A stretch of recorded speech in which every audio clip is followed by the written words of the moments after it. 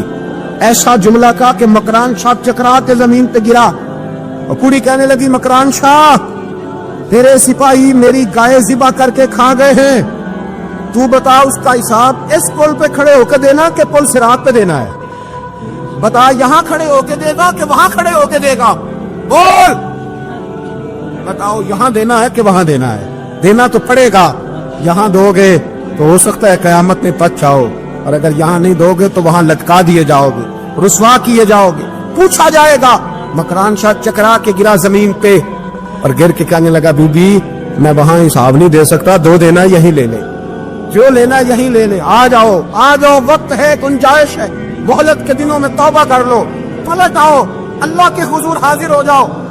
حضرت ابی بن کعب رضی اللہ تعالیٰ عنہ نے امیر المومنین سیدنا فاروق اعظم پہ مقدمہ کر دیا. عدالت کی جج تھے حضرت زید بن ثابت. حضرت عمر پہنچے، حضرت زید بن ثابت اٹھ کے کھڑے ہوئے، جگہ خالی، کا امیر المومنین بیٹھ جائیے. آپ فرمانے لگے زید یہ تم نے ناانصافی کی، ہم دونوں آئے تھے مقدمہ لے کے، یہاں تو دونوں کے لیے جگہ بناتے، تم نے ٹھیک نہیں کیا. پھر بات ذرا آگے بڑھی، حضرت ابی بن کعب نے مطالبہ کیا کہ حضرت عمر فلاں بات پہ قسم اٹھائے، تو حضرت زید بن ثابت جاجد تھے، کہنے لگے آپ امیر المومنین سے یہ مطالبہ کر رہے ہیں؟ آپ اس مقدمے کا فیصلہ کر لیں، اس کے بعد میں آپ کو فارغ کر دوں گا. آپ مجھے امیر المومنین کہہ رہے ہیں، اور امیر المومنین کہہ کے آپ یک طرفہ ہو رہے ہیں، اور جو آدمی انصاف لینے آپ کے دروازے پہ آیا ہوا ہے. اس ملک کا مسئلہ کیا ہے؟ اس ملک کا مسئلہ غریبی نہیں، میرے وطن کا مسئلہ یہ ہے کہ امیر غریب کے لیے قانون الگ الگ ہے. یہاں 11 سال 12 سال ایک شخص جیل میں رہ کے آتا ہے، لیکن بعد میں پتہ چلتا ہے تو بے گناہ تھا. اس کے 11 سال کون واپس کرے گا؟ اس کے 20 سال زندگی کے جو سلاخوں کے پیچھے کٹ گئے کون واپس کرے گا؟ اور امیر آدمی وہ تو قبل از گرفتاری ضمانت کرا لیتا ہے. ان کے پاس تو بڑے بڑے ایشو ہیں، بڑے بڑے وکیل ہیں، بڑے بڑے ڈاکٹروں کی ان کے پاس رپورٹیں ہیں، وہ تو سارا کچھ کر سکتے ہیں، کوئی ہے ہی نہیں ان کو روکنے والا. میرے عزیزو آپ سمجھے میری بات کو. حضرت عمر فاروق فرمانے لگے یہ فیصلہ کر لیں، اس لیے کہ حضرت عمر اگر صرف اپنا جو سوچتے تو نظریہ نہیں بچتا تھا. جناب عمر رضی اللہ تعالیٰ عنہ نے نا صرف اپنا نہیں سوچا، انہوں نے کہا کہ سچ کو فروغ دیا جائے، ذات سے نکلا جائے. آپ فرمانے لگے تو نہ عمر کو کسی اونچی اڑان میں مبتلا نہ کر، عمر کو پتا ہے عمر کیا ہے، اسے وہ دور یاد ہے جب وہ اونٹ چڑھایا کرتا، لہذا میرے لیے وہی فیصلہ کر جو فیصلہ کرنے کا طریقہ قرآن و سنت نے ہمیں عطا فرمایا ہے. آپ نکلیں ذرا ذات پات کے چنگل سے. یہ جو بت پال لیے نا، اقبال کہتے ہیں گرچہ بت ہے جماعت کی آستی میں، جماعتوں کے بت تو نہ بناؤ، تنظیموں کو بت تو نہ بناؤ، آپ برادری کو بت تو نہ بناؤ، آپ رنگ نسل کو بت تو نہ بناؤ. اگرچہ بت ہیں جماعت کی آستینوں میں، پر مجھے ہے حکم اعظم لا الہ الا، یہ ٹوٹ جائیں گے لا الہ الا اللہ کی ظرف. وسیع الظرف، وسیع المزاج بنے، وسیع المشرب بنے. آپ کبھی بھی سوچوں کو اتنا محدود نہ کریں کہ آپ کسی ایک ابہام کا شکار ہو کے ہی ساری زندگی گزار دیں. کیا مسئلہ تھا عرب کے لوگوں کو؟ مسئلہ کیا تھا؟ صرف اتنا. ایک عجیب روایت ہمیں ملتی ہے سیرت کی کتابوں میں. میرے نبی پاک صلی اللہ تعالی علیہ وسلم نا رات کے وقت پہاڑ کی چوٹی پہ بیٹھ کے قرآن پاک کی تلاوت کرتے تھے. حضور نا رات کے وقت قرآن پاک کی تلاوت کر رہے تھے، نبی کریم تلاوت کر رہے تھے، اور جب یاسین والے نبی خود یاسین پڑھے، والضحیٰ والے محبوب جب خود والضحیٰ کی تلاوت کرے، مدثر والے محبوب جب خود مدثر پڑھے، تو انداز ہی میرا حضور قرآن پاک کی تلاوت کر رہے تھے تو اس تلاوت کی نا آواز گونجی. کہاں تک پہنچی؟ ابو جہل بھی کسی جھاڑی میں چھپ کے حضور کا قرآن سننے لگے. سرودی اتنی تھی، اس میں لطف اتنا تھا. ابو سفیان بھی آ گئے، کسی جھاڑی میں چھپ کے قرآن سننے لگے. اخنس بن شریک بھی آ گیا، تھوڑا نہیں سنا، ساری رات ہی حضور کی تلاوت سنتے رہے، ساری رات تلاوت سنتے. اور کہاں چین لینے دے حضور کی میٹھی آواز، کہاں چین لینے دے حضور کی میٹھی آواز. تینوں پھر اٹھ گئے. کئی دن آتے رہے. ایک دن طے ہوا کہ آج کے بعد بالکل نہیں آنا، جو آئے گا سزا ملے گی. ہو گئی بات طے.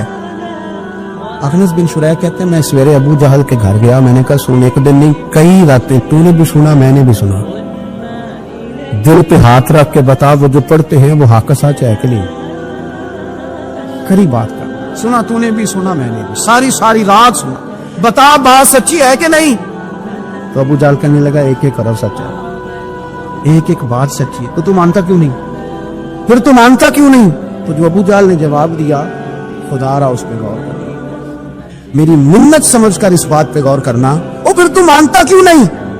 تو ابو جہل کہنے لگا ہمارے قبیلے کا اور بنو ہاشم کا, حضور سید عالم کے قبیلے شروع سے مقابلہ رہا ہے. انہوں نے اگر لوگوں کو کھانے کھلائے تو ہم نے بھی کھلائے, انہوں نے غریبوں کا بوجھ اٹھایا تو ہم نے بھی اٹھایا, انہوں نے اگر گھوڑا دوڑایا تو ہم نے بھی دوڑایا, پھر انہوں نے دعویٰ کر دیا کہ ہمارے اندر ایک نبی آ گیا ہے. اب ہم کیسے مان لیں اس قبیلے میں نبی آ گیا؟ پہلے کیا کہہ رہا ہے, بات بالکل حق ہے, اب کیا کہہ رہا ہے, اس کے کہنے کا مطلب یہ ہے کہ اگر میرے قبیلے میں نبی آتا تو میں مان جاتا. او خدا کے بندو, یہ برادری کا بت, قبیلے کو جو بت بنا لیا معاذ اللہ, وہ تعصب بن کے آڑ بن گیا, گروہ پرست ہو گئے.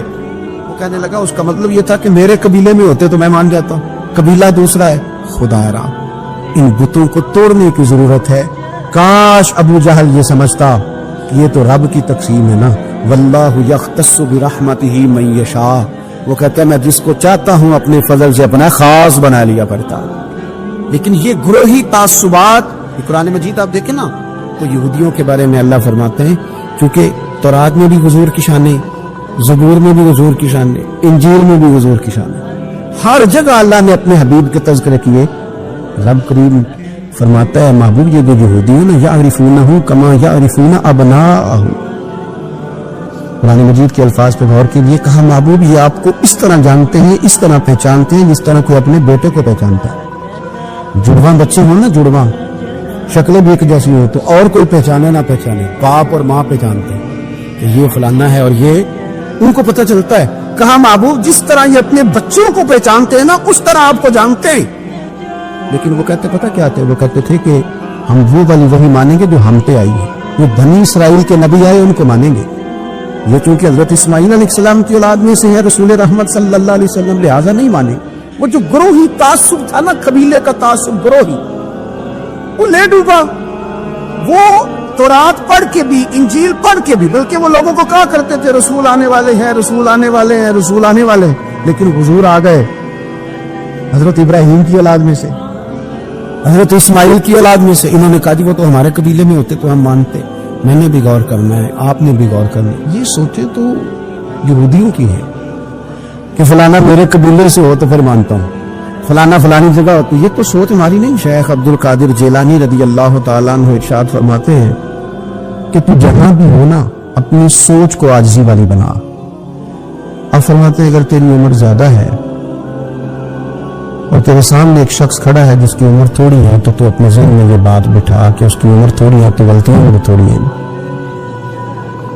اگر تیرے سامنے کوئی شخص کھڑا ہے تیری عمر تھوڑی ہے اس کی زیادہ ہے تو پھر یہ ذہن بنا لے کہ اگر اس کی عمر زیادہ ہے تو اس کی نمازیں بھی تو زیادہ ہیں نا, تلاوتیں بھی تو زیادہ ہیں نا, خیرات بھی تو زیادہ ہے نا, عمر بھی زیادہ ہے.